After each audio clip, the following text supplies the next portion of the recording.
بعض اوقات انسان پر بیماری یا کوئی بھی تکلیف اس کے اپنے ہاتھوں کی کمائی سے آتی ہے، یعنی اس کا اپنا کوئی گناہ یا قصور ہوتا ہے جس کی بنا پر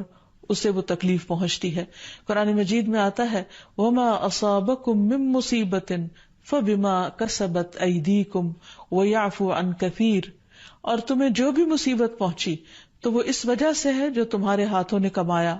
اور وہ بہت سی چیزوں سے درگزر کر جاتا ہے. اسی طرح بعض اوقات انسان کی بیماریاں اس کے کسی گناہ کا نتیجہ ہوتی ہیں. عمر رضی اللہ عنہ نے جب عباس رضی اللہ عنہ سے بارش کی دعا کرنے کے لیے کہا تو انہوں نے کہا اے اللہ، بے شک مصیبتیں گناہوں کی وجہ سے ہی نازل ہوتی ہیں اور انہیں صرف توبہ ہٹا سکتی ہے. پھر اسی طرح ایک اور روایت میں آتا ہے رسول اللہ صلی اللہ علیہ وسلم نے فرمایا جب بھی کسی رگ یا آنکھ کو نقصان پہنچتا ہے تو وہ کسی نہ کسی گناہ کی وجہ سے ہوتا ہے، لیکن جو تکالیف اللہ تعالیٰ ویسے ہی ٹالتا رہتا ہے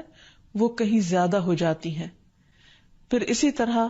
بعض بیماریاں انسانوں کے اعلانیہ گناہوں کی وجہ سے بھی ہوتی ہیں، جیسے کہ ایک حدیث میں آتا ہے جب کسی قوم میں بدکاری عام ہو جاتی ہے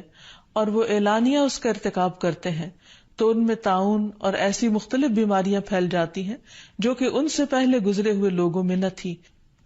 ابو امامہ باہلی سے روایت ہے کہ نبی صلی اللہ علیہ وسلم نے فرمایا جس بندے کو بھی بیماری سے پچھاڑ دیا گیا ہو تو اللہ تعالیٰ اسے جب بیماری سے اٹھاتا ہے تو وہ پاک ہوتا ہے. تو یہ ایک حقیقت ہے کہ انسان کے گناہ اس کے لیے مشکلات کا سبب بنتے ہیں. امام ابن القیم الجوزیہ لکھتے ہیں، ان کی ایک مشہور کتاب ہے الداء والدواء، بیماریاں اور علاج، اس میں وہ کہتے ہیں کہ کوئی بھی گناہ ایسا نہیں کہ جس کے اثرات نہ ہوں. انسان سے چھوٹی یا بڑی جو بھی کوئی غلطی صادر ہوتی ہے اس کے نتیجے میں کچھ نہ کچھ اثرات اس کی زندگی پر ضرور پڑتے ہیں. ہاں اگر اللہ تعالیٰ معاف کر دے تو وہ اور بات ہے، ورنہ ہر گناہ کی ایک تاثیر ہوتی ہے، اور ان تاثیرات میں سے ایک چیز یہ ہے کہ انسان مختلف قسم کی بیماریوں میں مبتلا ہو جاتا ہے. اسی لیے ہم دیکھتے ہیں کہ جب انسان بیماری میں مبتلا ہوتا ہے تو اللہ تعالیٰ اس بیماری کو اس کے گناہوں کا کفارہ بنا دیتے ہیں. جیسے حدیث میں آتا ہے کہ جس مسلمان کو کانٹا چبھے یا اس سے زیادہ کوئی تکلیف پہنچتی ہے تو اللہ تعالیٰ اس کے ذریعے اس کے گناہوں کو اس طرح دور کر دیتا ہے جس طرح درخت سے اس کے پتے جھڑتے ہیں. تو اس سے ہمیں یہ پتہ چلتا ہے کہ بیماریوں کے آنے کے مختلف اسباب ہوتے ہیں. بیماری بہرحال جس بھی وجہ سے آئے، لیکن اصل چیز دیکھنے کی یہ ہے کہ مومن کا رویہ کیا ہے. مومن کو اگر کوئی کانٹا بھی چبھتا ہے تو وہ اس پر صبر کرتا ہے. اس لیے بیماری یا تکلیف کے آنے پر انسان کو اللہ سے راضی رہنا چاہیے،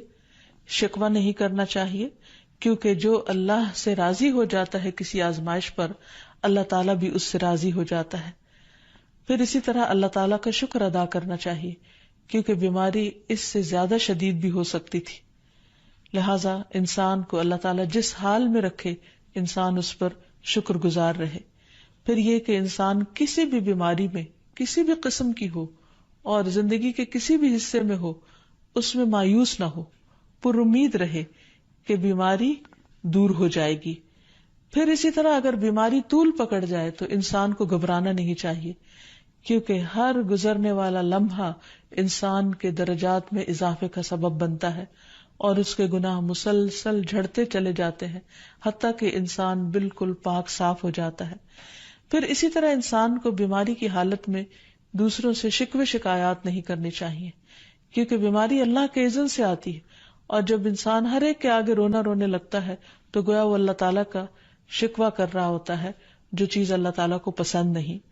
پھر اسی طرح منہ سے برے الفاظ نہیں نکالنے چاہیے، بیماریوں کو کوسنا نہیں چاہیے، اور پھر ایسے الفاظ نہیں ادا کرنے چاہیے کہ مجھے لگتا ہے کہ اس بیماری میں میری زندگی چلی جائے گی، یا یہ کہ کسی مریض کی عیادت کے لیے جا کر اس کو اس قسم کی بات نہیں کرنی چاہیے، خواہ کتنی ہی خطرناک بیماری کیوں نہ ہو. ہمیشہ اسے امید دلانے چاہیے، کیونکہ مایوسی کے الفاظ اور برے بھلے اور منفی قسم کی باتیں اللہ تعالیٰ کو پسند نہیں، اور انسان ویسے بھی جیسے سوچتا ہے پھر اس کے ایکشن اس کے مطابق ہونے لگتے ہیں.